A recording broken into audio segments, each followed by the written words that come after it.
My toxic entitled friend is constantly making fun of me, judging me for my taste in music and fashion, saying that I'm too basic and that I need to venture out more. But after a recent incident amongst some friends of mine, she finally took things too far, resulting in me shutting her down and blocking her completely out of my life. And I've honestly never felt more satisfied about putting someone in their place in my life because this Karen absolutely deserved it. Here's what happened. Okay, for a bit about me, I have a really basic taste in things. I listen to whatever music I like, be it Taylor Swift or a 16-year-old kid recording a song in their basement. If I like it, then I listen to it. Same with my clothing. I prefer something that's comfortable, basic, not too much crazy colors or fabrics, and more on the girly side. I've always been like this, it's what I like, and what I'll always like. But now, I've got a friend who's getting triggered by it. I don't go out with her to one-on-one outings. It's usually with like a friend group and we don't text that often, but she makes it her life mission to comment on how basic I am whenever she sees my face. Like last night, for example, we went out and I was wearing this crocheted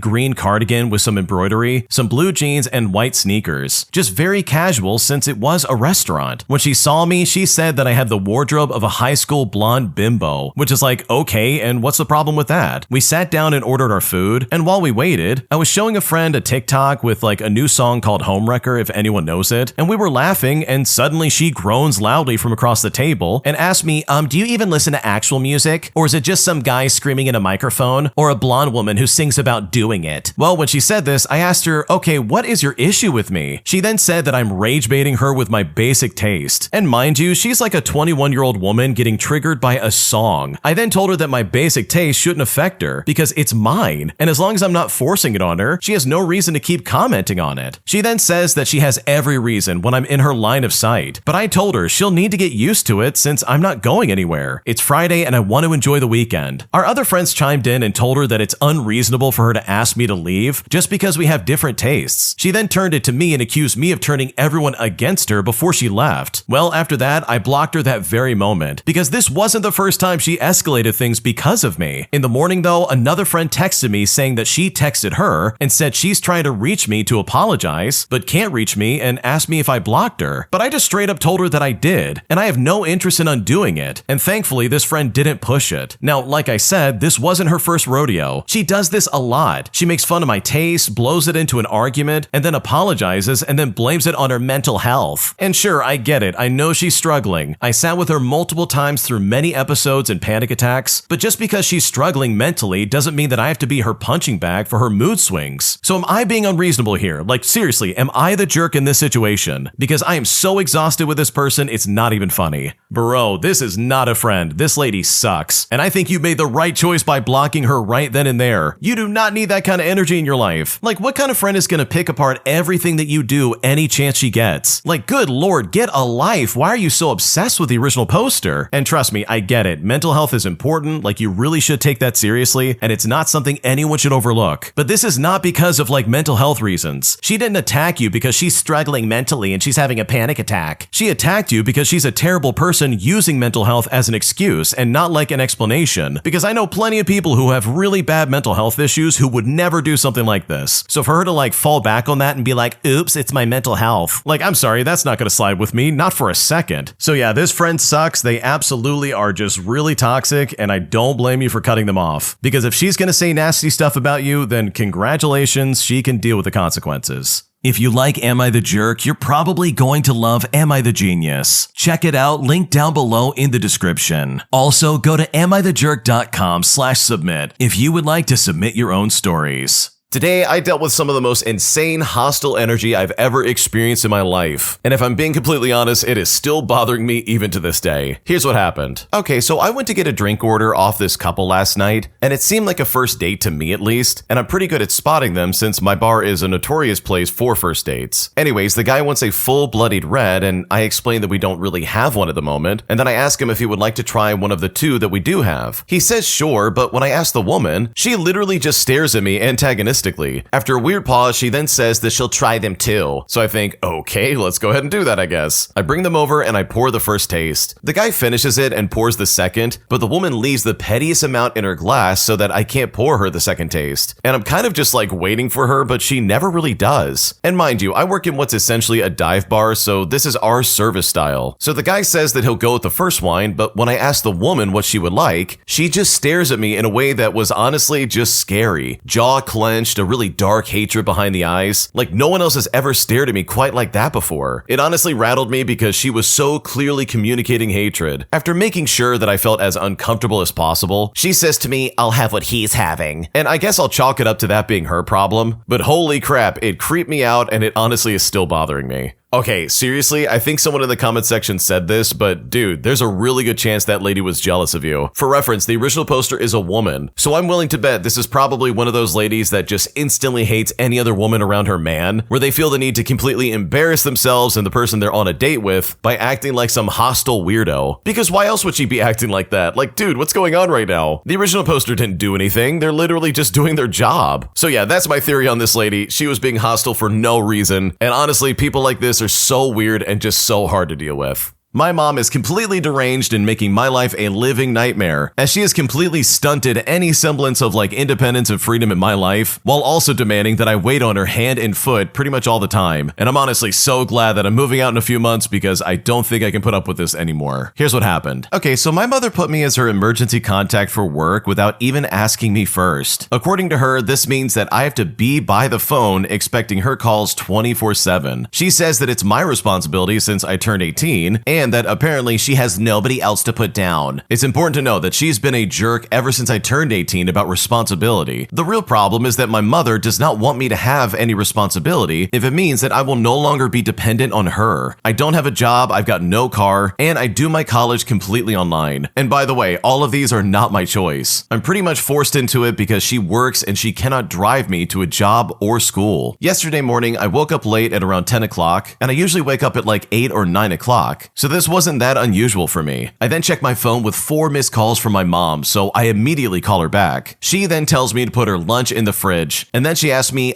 what if it was an emergency? And then she hangs up on me. Well, it wasn't an emergency. She just wanted me to put her lunch up, so it's like, what are we talking about? Anyway, she gets home that evening and is still going on about this whole emergency thing that wasn't even an emergency. But you know what? I was fed up. So I told her, all right, if you want someone by the phone 24/7 in case of an emergency, then call 911. That's literally what they're for. She then kept going on about how Generation Z wants all the freedom and no responsibility. But it's like, dude, I have no freedom. I don't get to see my friends. I'm at home 24/7. I can't even attend school events. She acts like me turning 18 is my fault for some reason, like it's a threat to her existence. She was just going on and on about how now I'm 18 and I have to do this for her and it's my responsibility to my family. Then for some reason, she starts talking about, oh, when you turn 18, you can serve in the military. And that's why I have to do this because it's my duty. She starts guilt-tripping me about what if my sister was in trouble, but it's like I had already apologized for not answering. I was asleep and I simply didn't hear my phone. Then she starts talking about my financial aid information because she thinks that I get money because of her. But I don't. I literally have Pell Grant, and she thinks because she puts her information in there that she's giving me the money like I owe her something for that. But the government pays for my schooling and not her. And I really wish she could just understand that simple fact. Then on top of everything, she brings up my ex-boyfriend that she didn't like, and then how Child Protective Services was called on her, and how him breaking up with me was my karma for saying things about her. That situation honestly could be a separate post in and of itself, but trust me, it was really bad. Needless to say, she was acting deranged last night, bringing up anything and everything, and it honestly pissed me off so bad. But regardless, I'm moving out in a few months, so I'm really glad that I won't be putting up with this insanity anymore. Yeah, this sounds obnoxious. I would hate every second of living there. I also can't stand people who try to test you like this, where they almost like actively go out of their way to try and catch you not doing what they're asking you to do, or in this case, not asking you to do. Like, what's going on right now? Because the original poster is right. Like, if they're looking for some kind of like emergency hotline, it definitely should not be the original poster. Like, what are we talking about? So yeah, good for you for moving out because your mom sounds crazy and I would also really not want to live there. Am I the jerk for not giving my roommate more space, despite the fact that the space she's wanting is literally the rest of my house? Because right now she's kind of making me feel guilty for not giving her more room, and at this point I just don't know what else to do. Here's how it all started. Okay, I'm a 29-year-old female and I'm a homeowner. I inherited a 3-bedroom house after my aunt passed away of cancer 2 years ago, and for reference, she had no children, and we were close, so it was a no-brainer that she would leave it to me. I then spent the first year after the house passed to me renovating it and making it feel like mine.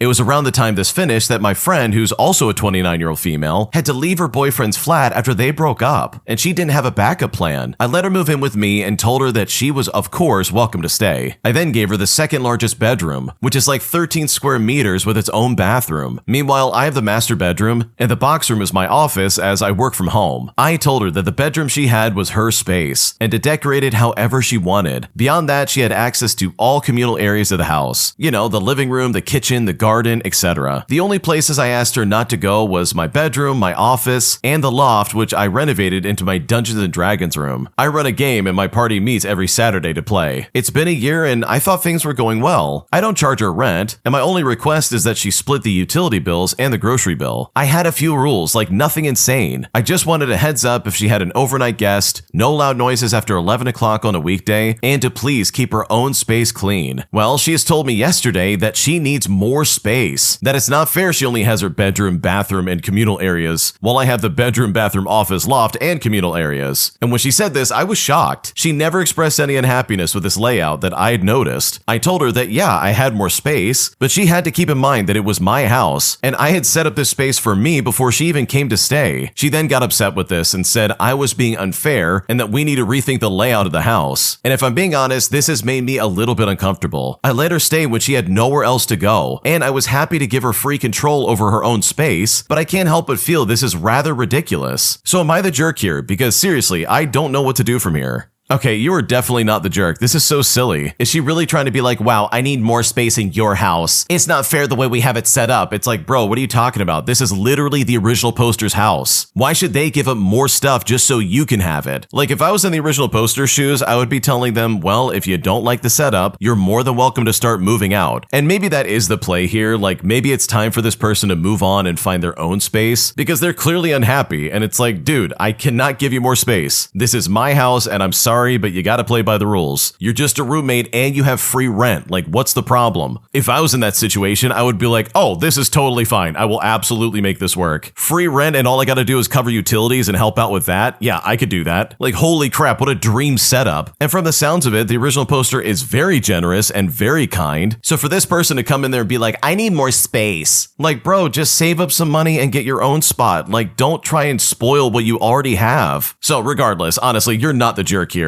This is your home and you have every right to do whatever you want with it. So for her to be acting like this, in my opinion, is really weird and completely uncalled for. Am I the jerk for causing a scene at my boyfriend's work? All because I didn't want to eat food that I literally didn't order. Because right now my boyfriend's saying that I humiliated him, and honestly, I'm not sure what the truth is anymore. Here's what happened. Okay, so my boyfriend and I were going for dinner in a restaurant that he works at as a pastry chef. I ordered a Caesar tortilla, and after waiting like 45 minutes, I received a Caesar salad. I said to him, that's not what I've ordered, and he just told me to wait and that he will go to the kitchen and make me a tortilla. After a few minutes, he came back with a plate, and it was just the previously made salad stuffed inside the tortilla. I then told him that I'm not going to eat that because it's not what I ordered. He told me that that's basically the same thing and that I should just eat it, but it's not the same thing. I especially wanted the tortilla because of the crispy bacon and the cheese that melts inside, but in the salad there were just like these thin slices that I don't even like the taste of. He then told me the kitchen will close soon, despite the fact that we ordered at 9 and the kitchen closes at 11, and that I should just eat it because I was complaining for the last 3 or 4 hours that I'm starving. I then told him that that is not the point and that we could just go somewhere else to eat. He then ended up telling his colleague, who is the waitress, to take it off the bill, and we ended up going to a fast food place to eat. At the end of all of this, he ended up being mad because I caused a scene and made him feel ashamed in front of his colleagues. Mind you, I'm the quiet type, so all I said was that I'm not going to eat that, and then he talked to his colleague. So seriously, am I the jerk for not just eating something that I didn't order? Because right now I'm honestly really confused. Okay, first and foremost, I don't think your boyfriend likes you. Like, I really just don't think he does, because if I was in that situation and my girlfriend was like, hey, I didn't order this, I don't really want to eat this, I would go back to that kitchen and be like, are you kidding me, guys? What's going on right now? Because seriously, someone's family member is like a VIP.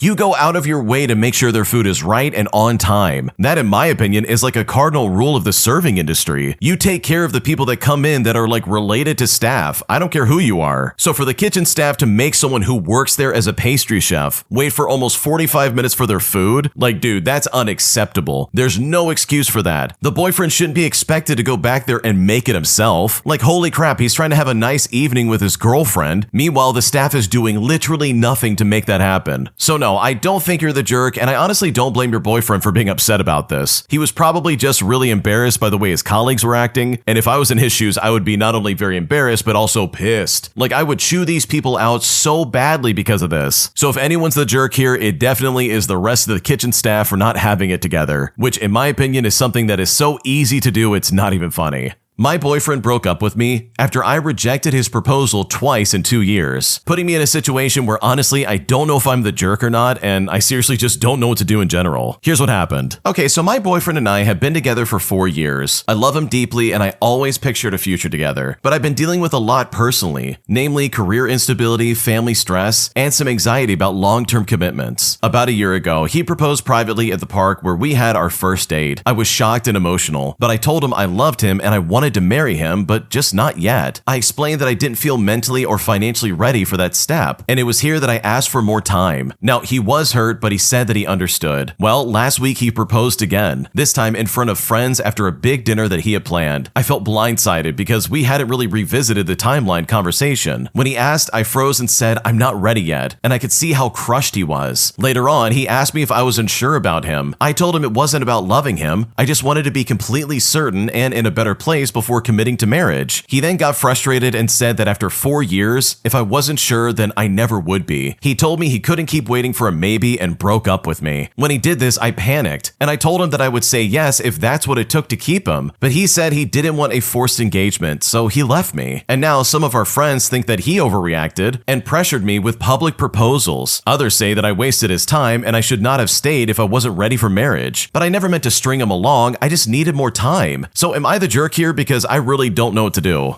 Okay, I love the fact that the original poster said, I never meant to string him along, I just needed more time. But dude, that's exactly what you did. In my opinion, I think the original poster absolutely is the jerk. Like, there's no way I'm gonna stay with someone after they turn me down twice. At that point, I would chalk it up of being like, okay, she doesn't see a future with me, so I clearly need to move on. Because that's really what it feels like. I just don't feel like the original poster is serious about this, or they're letting their anxiety get in the way. Like, it's either right or it's not, but don't just sit there and string someone along and be like, oh yeah, I just need more time, and then never give any kind of timeline associated with it. Sure, he didn't bring up the subject again, but neither did you. You literally sat on it and did nothing about it. So yes, I think the original poster is the jerk. I think they definitely just completely ruined a good relationship, and I honestly don't blame their boyfriend for leaving, because if I was in his shoes, I would have done the same thing. Am I the jerk for driving my own car to work after my roommate basically slept in and almost made me late? Because right now she is very pissed off and I seriously just don't know what to do from here. I'm a 21-year-old female and I share an apartment with 2 people. I'm the only one who owns a car, so naturally I sometimes let my roommates use my car for normal stuff, like running to the store, etc. Recently, I've been letting one of my roommates take the car more often because she works a good ways from the apartment, while myself and our other roommate work within basically walking distance. So the last 2 weeks, I've been letting her drive the car so long as she picks up and or drops me and our other roommates off whenever possible, and we've happily been walking for the rest of the time. This particular roommate works at a coffee shop and often works either opening or closing shifts, so she's often available to drive us. I work at a bakery and I work from 8 o'clock until 4 o'clock. This morning when I got up for work, my roommate wasn't up yet. I knew she worked a closing shift, so I wasn't really worried, but I had not counted on her not being awake yet to drive me, and therefore would have been late if I had walked. So I went ahead and I drove myself. My work is an 11-minute easy walk away, and I knew she had the time to come get the car before work, so I just drove myself. Well, about 15 minutes after I left, she woke up and immediately started throwing a fit, saying that I should have woken her up instead of just taking the car and forcing her to come get it. She was apparently so angry at me that she took it out on our other roommate and all but forced her to call her an Uber to go get the car instead of walking because her feet hurt. Now, I'm not allowed to look at my phone while I'm at work, so I didn't know any of this till my lunch break when my other roommate told me because the first never said a word to me. So seriously, am I the jerk for driving my own car to work? Because this is honestly kind of blowing out of proportion. No, I don't think you're the jerk. I think your roommate's getting just a little bit too comfortable driving your car around and expecting you to just leave it for her when she very clearly has an obligation to help you out as well. That doesn't make any sense to me. That really is kind of stupid if you ask me. Yeah, you're driving my car to work, but also you need to drive me as well. We're all working as a team here. You gotta step up and do your part. Otherwise, this is not gonna work out. So no, you're not the jerk. This is your car and you could do whatever you want. Today, I refused to attend my girlfriend's family dinner after she literally called me ugly the day before, because now I'm incredibly upset despite my girlfriend saying that I'm being overdramatic and punishing her over a harmless joke. And at this point, I just don't know what to do about this. Here's what happened. I'm a 22-year-old male and I've been dating my girlfriend who's 22 for about a year now. Overall, everything is good. We joke around a lot and pull each other's leg all the time. A few days ago, we were on a video call and just fooling around. She was making fun of my haircut because it just turned out really bad.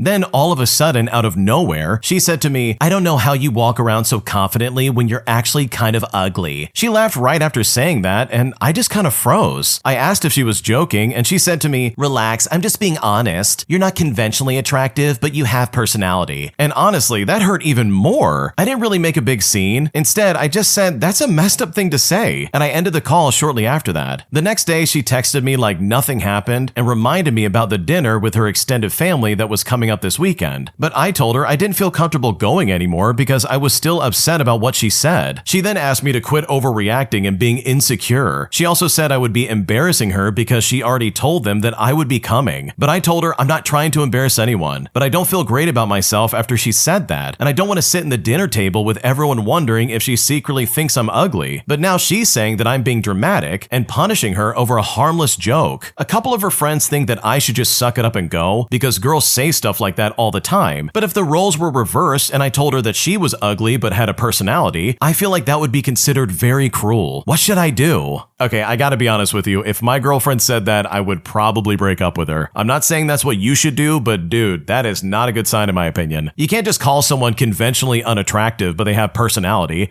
Dude, you're in a relationship with them. That's a terrible thing to say. So personally, I don't think you're overreacting. I think you're completely well within your right to be pissed off at this. And the fact that she refuses to actually apologize and instead is trying to write this off as oh, you're overreacting. That in my opinion is a huge red flag and a brief glimpse into your future. And in my opinion, that is completely unacceptable. My relatives demanded that I give them a family discount at my own food stall, claiming that because they're family, they deserve a discount. But after I told them that they needed to pay full price, they literally freaked out and left a 1-star review, claiming that my food was overpriced and that I had rude customer service. Here's how it all went down. So I opened a small street food stall after graduating culinary school. It's something I'd been working towards for years, testing recipes, saving up, and finally getting permits and a spot. The first week, a few cousins and an aunt showed up, and I was actually happy at first, and I really thought they came to support me. They ordered a ton of food, enough for 5 people when there were only 3 of them. But when I gave them the bill, they all laughed at me, literally laughed. My cousin then says, "Wait, you're charging us? We are family." But when I tried to explain that this is my actual job now, and everything I make goes back into keeping the stall running, my aunt scoffed at me and said, "Well, I guess success went to your head. I thought we were closer than that." And sure, they paid for their meal, but with so much attitude that it ruined my whole vibe that day. Well, 2 days later, I noticed that someone left a 1-star review on Google that said it was overpriced and that I had rude customer service. But when I checked the account, it was one of my cousin's email. And now I just smile when relatives say they want to swing by for a bite, because guess what? You can absolutely come by, but it's also going to be at full price. Wow, talk about super entitled. If I busted my butt in culinary school and getting a place and getting permits and literally saving up for years to do this one job, and then one of my family members pulled this crap, I think I would go crazy, bro. There's no way I would put up with that. So you're much better than me, because I definitely would have responded back tenfold, because this kind of behavior is absolutely atrocious. If you like Am I the Jerk, you're probably going to love Am I the Genius. Check it out, link down below in the description. Also, go to amithejerk.com/submit if you would like to submit your own stories. My idiotic job made us take a lunch break on a 5-hour workday, and despite the fact that I tried tried to tell them it would be more efficient to just work through the 5 hours, they denied my request and instead decided to waste everybody's time. Here's how it went down. Now, I want to start off by saying that I've always been a malicious compliance kind of guy. I also follow the rules to the letter, but I tend to make them work in my favor. My workplace has traditionally done early dismissal on the day before a holiday. Over 20 years ago, human resources discovered that people were taking advantage, coming in earlier and leaving earlier, coming in later and then working less time, etc. So the human resources director at the time put out a memo via email that the schedule for the half day before a holiday would be a regular schedule, meaning that you were to come in at your normal start time and take your normal breaks. Most of the staff worked 8 to 4 and dismissal was at 1. There's also a rule that employees must provide a lunch break after 6 hours of work. Well, I read the memo about the regular schedule and I thought it was silly for me to come in at 8, take an unrequired lunch at 12, and then have to leave at 1. Instead, I would just work the 5 hours and then jet out of there. On the morning of the early dismissal, me and some of the others were discussing how it didn't make sense. I then returned to my desk and I hit reply all to the email the HR director sent out, asking if it didn't just make more sense to skip lunch and work a straight 5. Now, it's important to know that she and I had a history. I wasn't the best employee at the time, and I always cited chapter and verse when they bent or broke a rule. Well, even though I was trying to be helpful and my idea would have actually worked out in the workplace's favor, I guess all she saw was my name and a question. She replied to all in all caps and said, "There is no discussion. It is a regular work day. You start at your regular time, take breaks at your regular time, and then leave at 1 o'clock. This actually resulted in more lost time than the start time shenanigans they were trying to eliminate. And now everyone got an extra paid hour off, with a slight inconvenience of having to return to punch out. We're 10 minutes from a large shopping center, so that hour is a trip to the supermarket on the day before Thanksgiving, or stocking stuffers on Christmas Eve. For 20 years, this policy was carried forward. On early dismissal days, we would come in at 8 o'clock, take a break from 9 o'clock until 9:15, then leave for lunch at 12, only to return at 1 to punch out. It was then changed a few years ago to a policy where you only had to work 5 hours to accommodate the people who regularly come in earlier than 8 o'clock, but we are still directed to take all breaks on a regular schedule, which honestly, in retrospect, all of this could have been fixed a lot sooner if they had simply listened. Oh man, the original poster has a lot of guts because there is no way I would ever do a reply all to everybody. That tags everybody that got that email, dude. That's crazy. And instead of saving face, I love the fact that this human resources director is like, oh, it's that one person. I hate them, therefore I gotta make myself look crazy. So good for you for asking the right questions because clearly this needed to be fixed. And the fact that it took that long is insane in my opinion. An entitled Karen comes into my sober living facility and is completely ungrateful for the services she's being given. And I'm honestly blown away by her behavior. Here's what happened. Okay, so I live in a sober living facility where we each have our own apartment. All we're asked to do is attend a 30-minute morning group at 8 o'clock in the morning, a meeting via Zoom from 12:30 to 3:30 on Tuesdays and Thursdays, and Psych ED from 9 to 11 on Monday and Friday. Weekends are free, plus there's 3 AA meetings a week. That's it. It's not exactly boot camp, especially when they're helping get us clean and off the streets, like literally saving our lives. Anyways, a new couple moved in yesterday, and they'd been living in a one-person tent with a twin-size air mattress. We're talking 2 full-grown adults in the middle of summer sweating their butts off. Their ride bailed on them, so our peer support went out himself to get them. Well, this morning, he had to wake them up just to get them to the 8 o'clock group meeting. Again, it's only 30 minutes. When it came time for our daily gratitude circle, the girl of this couple goes, "My name is Amber, and I am not an addict, so I don't even know why the F I'm here. This meeting is stupid, and I'm grateful for lots of things, but this ain't one of them." And I swear to God, I thought it was nighttime for a second with all the crickets I heard chirping. Everybody just kind of sat there, open-mouthed in disbelief. Like, girl, if you're not an addict, then why are you in a free sober housing? They plucked you out of a sweatbox tent and gave you air conditioning and a real mattress. And your reaction is to say this is stupid? I mean, did you really think you were coming to a 5-star suite? Free housing and fluff pillows and chocolate drops? I mean, I was floored. Just absolutely baffled by the audacity. Some people act like the world owes them a Hilton suite and a therapist with snacks, which in my mind really qualifies this lady as an entitled Karen. Yeah, I completely agree with the original poster. Here you are, probably at your rock bottom or at least really close, and you're being offered a service that will help you get your life together. So for you to sit there and be like, oh, this is stupid, I am not an addict. I just happen to be in a sober living housing unit, whatever. It's like, dude, what are you talking about? Clearly you have some kind of problem. They're not just gonna pick up anybody for this. Like, seriously, have some kind of gratitude for this. So yeah, I completely agree with the original poster. This lady is a complete Karen and she's completely ungrateful. grateful. My job has a customer that comes in and truly acts incredibly weird. And anytime he does come in, I walk away with more questions than answers literally every single time. Here's what's going on. Okay, so listen, I don't know how to describe the following without sounding a bit crazy, but basically, I work front of house to a restaurant chain, and we aren't super big, but we do have locations in over 30 states. So it's not a mom and pop place. Anyways, there's this one guy that we have as a client, and for the sake of the story, I will call him Silent Bob. You'll see why soon, as he shows up sometimes once in a week, sometimes 3 times, and sometimes never for several weeks. But when he does show up, things change in the restaurant. And mind you, we are usually a busy location. We mostly operate on breakfast, and that's the only hint that I will give. He shows up between 10 to 11 o'clock in the morning, and not a minute after and not a minute before those times. And like I said, sometimes he just never shows up at all. And yet, we have these 2 booths in the back corner in a slightly darker area, and that's a section that we keep the blinds in that side deliberately down. On top of that, we keep one of those booths always open between 10 and 11. This guy shows up, says nothing, walks over to one of them that is empty, and then sits down. And with that, the whole dance begins. His order is always, and I mean always, the same. 1 side of tomato soup with 4 packs of crackers salted, 2 orders of buttered grits served in a soup bowl together, 2 orders of 2 eggs poached and soft with a little bit of ruddiness in it, served on top of the grits, 1 glass of ice cubes with no water, 1 water pitcher, 2 orange juices ice cold, and 4 strips of bacon. This is also not overly unusual, except that we don't do that sort of special request on the bowls and orange juice, and we definitely don't do that for any other guest. But for him, there is a pitcher of orange juice Tropicana put in the freezer at 9 o'clock in the morning so that it is ice cold or slushy-like to serve if he comes in. Now, the tomato soup and grits is no problem. Even the whole serving is a zero real issue. It's a big part of the menu, so we have it on order all the time. The poached eggs are a slightly different matter. The moment this guy walks in, either I or whomever's at the front is supposed to let the kitchen know that the poached OJ special is in. And with that, those 4 eggs get started, and a server will get 2 orange juices, some water, etc., all going to the table. No one is to talk to him, ask him if he wants the check, or bother him in any way unless he calls for it, which is also weird. So we leave one of those milkshake flags on his table laid down, and if it goes up, he wishes for something else, which is 90% of the time more orange juice or water. Now, we do not have those milkshake flags for anything else in our restaurant. It's only for him and for that explicit purpose. When he's done, he gets up and walks away, and we are not to talk to him. If for some reason he has forgotten an item in the booth, the manager will take care of it. These are the very instructions I received from the manager about him, because apparently this guy has an arrangement for the service to be this way. My manager's words at the end of the week, should he have graced us with his presence, is that we get cash infusion tip that comes out to around $100 each. Our manager does not explicitly say it's from this guy, and he refuses to talk about anything related to him unless it's that we may in some way have an issue with the particulars of his order, such as having no OJ in the inventory. But we all know it's from him since we only get it if he comes in that week. The service is not a real hassle in any way that is truly meaningful, but it's just interesting enough for me to walk away with so many questions. Dude, this guy's either like some kind of spy or like international hitman, or he's like a private owner of the franchise or something like that. Like, is your boss involved with a mafia? Like, dude, what's going on right now? This sounds incredibly sketchy, and I don't blame you for having questions, but I think to be on the safe side, it would probably be better to just avoid Silent Bob. Just give him what he wants, and everybody, I think from the sounds of it, will be very happy. I found another woman's sock in my house after being away for a week from my boyfriend, and now he's freaking out on me and saying that he's not cheating on me, despite the fact that I just want him to tell me the truth. Here's what's going on. To start things out, I was away for a week for work. He was off work nearly this entire time, as he works 1 week on and 1 week off. When I came home, my boyfriend had cleaned the house up quite extensively. Obviously not a crime in itself, but it was surprising and a little bit out of character. I usually had to do most of the cleaning, so it was completely unexpected. He'd even picked up some of my laundry that I'd left in the washroom and living room and put it in the basket. And I was surprised, but I didn't think much of it. He started night shifts the day after I returned, and I was working days. So I came home from work after he had left, and I figured that I'd spend some time cleaning the house since he had done that as well. There's a shop vac that had been sitting just outside our bedroom door for a few weeks that I finally moved to the closet. And when I moved it, I found a sock just behind it. It was a small ankle sock, obviously women's and a brand that I've never seen before. I had a bad feeling by this point, but I put the sock on a table by my bedside and I continued cleaning, intending to ask him about it when he returned from work early in the morning. Well, when I asked him whose sock it was, he he said that he didn't know. He then said he found it on the stairs and thought it was mine, so he put it there. But the thing is, I put the sock there. I doubt that he had even seen it around the house, or else it wouldn't have been behind the shop vac. And if he had seen it and thought it was mine, wouldn't he have tried to, like, I don't know, put it in the basket with my other clothing that he'd put away? I told him that I put the sock there, and I asked him why he lied about putting it there. He said he didn't have anybody over and he didn't know whose sock it was. I then left and he got ready for work and he went to sleep. And at this point, I'm wondering if he's cheating on me or not, or what I should really do, because right now I seriously am at such a loss. Before we go any further, the original poster has an update. Here's what they have to say. Well, my boyfriend woke up and I'm sitting here in the office area doing some work, but also periodically crying and reading the comments on my post. He came into the room and tried cuddling with me behind my chair, and I was obviously stiff, and he asked me why I was mad at him. I said that I didn't know why he wasn't honest with me earlier about the sock, and he said he didn't lie to me. I said that I put the sock there on the table so he couldn't have done it, but he said that he had meant that he found the sock while cleaning and tossed it aside, landing forgotten behind the shop vac. Well, he then got super mad, saying that I'm accusing him of cheating, swearing around and saying that he's not coming on our trip to my parents' house during the summer, and that he's staying home all summer, and that a friend of mine who was supposed to rent the house for work during the summer can't stay there then because he'll be here. I asked him why he was getting so mad and said that I'd been upset and I just needed an explanation and reassurance from him, but he continued to lose it. He stormed towards the door and threw his cup of coffee down the stairs. He then grabbed an old baseball bat that we keep by the stairs and started hitting the step outside the door, yelling that he's not cheating on me. He threw his lunch that he'd packed up for work all over the steps, and then he peeled off in his truck. And that's currently where we're at, because right now I really don't know what to do. Okay, I don't know about you, but for me, it really seems like this guy's super guilty. Like, just think about it for a second. He's the one that brought up the fact, like, oh yeah, I didn't bring anybody over, but you didn't accuse him of bringing anyone over. You literally said, hey, whose sock is this, and why did you lie to me? And I don't know about you, but literally grabbing a baseball bat and hitting the stairs and screaming, I'm not cheating on you, as well as throwing your coffee and your lunch all over the place, that doesn't scream innocent in my mind. That screams you got caught cheating and now you're having to pay for it. So yeah, it seems like this guy's cheating, and if that is the case, I am so sorry that you're dealing with this. But hopefully the truth comes out one way or the other, because the way your boyfriend's acting is super sketchy. My boyfriend wants his autistic brother to live with us when his parents can no longer do so. And right now that really scares me, as I feel right now that our 7-year relationship is in jeopardy. Here's what's going on. I'm a 26-year-old female and I've been with my 27-year-old boyfriend for over 7 years now. And at this point, we've been starting to talk about leveling up our relationship to the next level. He is a good man and I do love him, but I'm really scared about the future. For context, he has a 20-year-old sibling who has severe autism. He has the brain of a 2-year-old. He cannot communicate, but somewhat understands a few words based on his reactions, and he does vocal stimming. And right now, he's under the care of both of his parents. My boyfriend told me that when the time comes that his parents can no longer take care of his brother, he plans to take him in with us. And that honestly just scared me. I'm a light sleeper, so if he does vocal stimming at night, at worst every night, I don't know if I'm ever going to get enough sleep. He also seems kind of violent sometimes. At one point, he pulled my hair really hard at their family gathering for no reason. I also want to have a dog in the future, but I'm not sure if he's going to be okay with it. Right now, they have dogs, but they don't let them inside the house. And what about if we have kids? How are they going to react to this? To add on to that, he also poops everywhere and literally needs to be monitored 24/7 because he does a lot of things like drinking water from the toilet or eating things that he shouldn't. As a person who loves to travel, I feel like when he starts living with us, we won't be able to travel as a complete family, as he would have to stay with him. There's all sorts of questions in my head and anxious thoughts that weigh so much. I don't want to break up, and sometimes I blame myself for not thinking this through from the very beginning. But I don't regret every single moment with my boyfriend. I love him so much and I was ready to be his bride. But not until this came into the picture, because right now I seriously don't know what to do. Okay, you better know exactly what you want before you marry this guy. Because from the sounds of it, it seems like he's gonna bring in his brother pretty much no matter what. Which is basically saying, yeah, you're gonna help take care of my brother that, by the way, is a little bit violent. Because look, in my opinion, I think he needs professional help. I totally understand the parents stepped up, like that's fantastic, but this is not your burden. And I seriously mean that. It should not be your responsibility to take care of this guy. So if you really don't feel comfortable with this and your boyfriend really wants to take care of his brother, then maybe this is not the best relationship for you. Like, that's obviously up to you to figure out, but I know if I was in your shoes, I would definitely be reconsidering everything, especially if caring for someone like that is not in my plans. I disowned my father 10 years ago, but today I found out that someone in my family is giving him updates on my my pregnancies. And at this point, I feel betrayed and I seriously don't know what to do. Here's what's going on. So my mom and father had me in high school. They got married and divorced about a year later, leaving me to legally be split in custody between them the majority of my childhood. My father was awful. I tried to emancipate myself in my teens to get out of the custodial contract and give my mom full custody, but my lawyer said by the time we went through the due process, I would already be 18 years old. So the recommendation was to wait and disown him once the contract ended, which I did on my 18th birthday. My father is also a diagnosed psychopath. He lies and manipulates and gaslights, but on the outside, he is a high-ranking city official who is best friends with the mayor. Point being is that he does not care about boundaries, and he has his way of prying information from people without them even realizing it. Sometimes, though, he doesn't care if you realize he's doing it or not. He will break those boundaries in public ways, just to cause you psychological distress. It's been 10 years of no contact. Because of the way he networks, I also cut off several members of my family and friends who overlap relationships with him, so I've always felt relatively safe sharing my life with my inner circle. I'm currently pregnant with my husband and I's second child after our first pregnancy unfortunately ended late term about 18 months ago. I was speaking to my mom about it today, when she asked if I was going to tell my father. Baffled because it's been 10 years of no contact, I said of course not, why? And that's when she mentioned that he knew about the first one and assumed that I had told him. Now for context, they also went no contact after my custodial contract ended, but according to her, during our first pregnancy, he texted her for the first time in years and simply asked if there were any grandbabies yet. She said she told him no because technically I was still pregnant and one hadn't been born yet. Well, he didn't respond. She said the timing and the random question was uncanny, and I completely agree. The part of it all is that we never did a public pregnancy announcement because we knew there was a chance of something going wrong. My husband and I only verbally told our inner circle. It's worth mentioning that we also live on the opposite side of the country from him, so I don't necessarily think it's possible for someone to cross paths with him and bring it up. But I also wouldn't put it past him to do some traveling just to get some information. All this to say is that we were going to announce our current pregnancy, and now I'm very hesitant to do so. Growing up, there were several times with him that I was put in unsafe situations. So I do not want this man to be in our child's life, to the point that I don't even want him to know our child exists, especially for all of our safety. My inner circle knows this, and I feel completely betrayed and scared, and I feel like I'm blowing it out of proportion, but I feel like I'm not at the same time. I feel like I don't know who I can trust. I don't know how to navigate this pregnancy and my child's life after birth, and I almost feel like I'm incapable of protecting them, and it really hurts. So truly, how do I navigate this situation? Because right now, I'm at a complete loss. Okay, it really seems like there's a rat in your inner circle, and that really sucks. It reminds me of that scene in Game of Thrones where Tyrion Lannister is like giving false information to a bunch of people, and then he waits to see what gets back to him to find out who the rat is. So you could try something like that, but that would be really complicated and weird, and I just don't think that's a good idea. But it certainly is an option if you want to try and get down to the bottom of it. The other path you can take is literally just by asking people and saying, hey, I don't want my dad knowing about my life. Did you tell him about anything going on? And try to sniff it out from there, because seriously, you have a right to privacy. So hopefully this all works out, because your dad sounds like a monster, and I would not want them around any of my future children if I was in your shoes. My ex-husband's ex-girlfriend treated me like garbage for the majority of my son's childhood, saying that I was an awful mother and that I was going to ruin my child's life forever, all because of my bad parenting. But today I finally got my revenge, as I proved once and for all that not only was I a better mother than her, but also that her son was a mess up from the very beginning. And it honestly feels so good to get some revenge on this lady, because trust me, this Karen absolutely deserves it. Here's what happened. Many years ago, I was married to an absolute jerk. A jerk who cheated on me repeatedly and who was verbally awful towards me. And the day things turned physical is the day I filed for divorce. And worst of all, we had a son who was 5 when we divorced. Well, cut to a year after the divorce, and my ex had a girlfriend, one that stuck around longer than many of the others had. And I had strongly suspected that she had been one of his on and off affair partners. She was divorced from a wealthy man, and she was begrudgingly polite to me, but always had to smirkingly let me know that she had money, and felt that she was superior to me in every way, as was her son to mine, and that she looked down on me. Now this woman, let's call her Jamie, had a boy my son's age, and we'll call him John for the sake of the story. Jamie and my ex would occasionally ask me to babysit her son, and I always said yes because number one, it wasn't the kid's fault that my ex was a jerk, and that his mother was a slime that slept with married men. And secondly, the kids got along, and my son would be seeing him anyway on dad's custody days. Why punish the children because their parents were jerks? And let's also call my boy Sam. Now John wasn't a bad kid, he was just incredibly entitled. He once told me that I was poor because I cleaned my house myself and I didn't have a maid. I then then pointed out that he was poor too, as all of the money in his world came from his dad's alimony payments to his mom, but that he, John, had no money of his own, which made him even poorer than I was. One conversation that John and I had at my house went something like this. John looked at me and said, "I want toast and jam." I said okay, but then he asked me, "Do you have any marmalade?" After I said yes, he asked me what kind of bread I have. When I told him I had whole wheat bread, he said to me, "Good, then make me toast with marmalade on whole wheat bread and cut the crust off. I hope it's good marmalade." And for some weird reason, that conversation has always stuck with me. Many years later, long after my ex and Jamie had broken up and our children were grown, I ran into Jamie at a local event. Now, as an aside, many people thought that because I was this tiny, poor, struggling single mom with no help financially from my ex or anyone else, and having to work constantly to keep a roof over our heads, that I wasn't a good mother, and that I wouldn't be able to raise a child with any kind of stability or order in his life. Add to this, my ex continued to be awful to the point that I had to get a restraining order. Pretty much everyone expected me to fail as a parent, and that my child will fail in life too. And Jamie was no exception. She was exceptionally smug in her belief that I was a terrible mother. But truth be told, I was a loving but very strict mom who did homework with my son every single day. I made a full breakfast, lunch, and dinner from scratch daily. We ate together every night. I was always home and available for my son, and always very hands-on. I even worked an extra job to hire a math tutor when it seemed like my son might be struggling with math. The tutor, who had his PhD in mathematics, told me that he thought my son was a genius, and I thought he was joking, but apparently he wasn't. Well, as it turns out, Jamie's boy John had gone totally off the rails, far away from his marmalade days. With no life skills, John had turned to substances, dropped out of school, and had become an awful addict. He had been in and out of rehab, living on the streets at times, and Jamie still seemed to be enabling him. After telling me all of this, she condescendingly put her hand on my arm, leaned in and said, "Sam too? Poor Sam, he was never very bright. I know he was terrible in school." And sure, while Sam was very, very bright, it was true. He had been awful in grade school through high school. In fact, he almost failed out of high school. I was in the office having meetings with the principal weekly, but as it turned out, Sam was just incredibly bored. I leaned away from Jamie, patted her shoulder, chuckled, and said, "Well, actually, Sam has 3 STEM degrees. We did his undergraduate and a double major in physics and astronomy, thinking he was going to be an astrophysicist. He graduated with what I think was maybe a 4.3 in both, but then changed his mind about his career path and got his advanced degree in nanophysics. He's currently working in a prestigious lab engineering semiconductors for rocketry, so I guess that makes him a rocket scientist. He has an amazing girlfriend who is a lawyer and who just made partner. They both make 6 figures and he bought a house. I'm so blessed that he turned out so well." Then I patted her on the arm and I said, "Well, it's been nice seeing you. I'm so sorry to hear about John. I hope he can get his life back on track. He was such a sweet kid. And yes, I really do mean it when I say I want him to get things back in order." But either way, a mom's petty revenge is through our kids' success and failures. And while this was years in the making, it honestly feels so incredibly satisfying. Dude, I hate Jamie in this story. I'll just say that first and foremost. I don't like her. I think she's a terrible person. And the fact that she tried to make the assumption, oh yeah, Sam must have turned out the same, right? Almost with this hoping and wishing of